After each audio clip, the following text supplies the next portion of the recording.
Ένα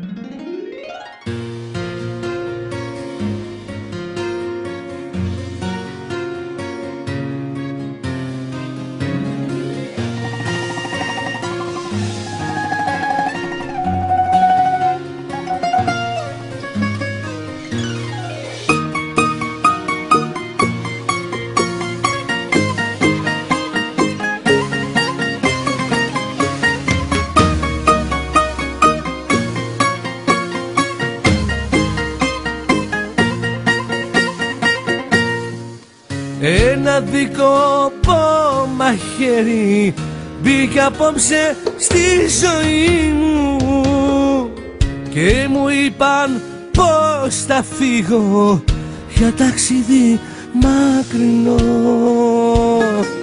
Στάσει αίμα η ψυχή μου που θα αφήσω τους γονείς μου να μετράνε τη ζωή τους μέχρι να τους ξαναδώ. Μα να ηρέμησα και δεν πονάω πια, θέλω να ξέρεις πως σε βλέπω από ψηλά. Και εσύ πατέρα μου σταμάτα πια να κλαις, με πήραν άγγελοι χαράματα εχθές. Θα είμαι δίπλα σας σε κάθε σας στιγμή, θα σας προσέχω από εκεί πάνω όλους μαζί. Κι αν θέλεις κάτι μάνα, κάτι να μου πεις, τα μάτια σήκωσε ψηλά για να με δεις.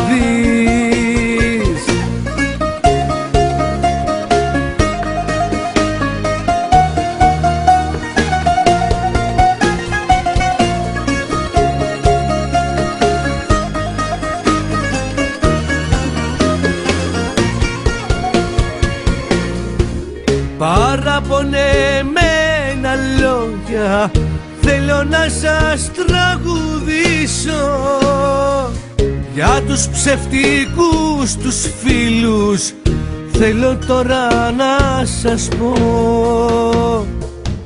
Ήταν δίθεν κολλητή μου, μα πίσω πλάτα εχθροί μου. Μα κακιά σε κανέναν, μάνα δεν κρατώ.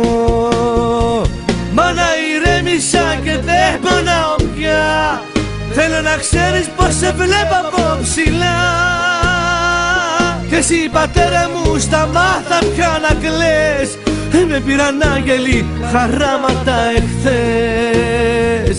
Θα είμαι δίπλα σας σε κάθε σας στιγμή, θα σας προσέχω από εκεί πάνω όλους μαζί. Κι αν θέλεις κάτι ρε μάνα να μου πεις, τα μάτια σήκωσε ψηλά για να με δεις. Μάνα ηρέμησα και δεν πονάω πια, θέλω να ξέρεις πως σε βλέπω από ψηλά. Κι εσύ πατέρα μου σταμάτα πια να κλαις, με πήραν άγγελοι χαράματα εχθές.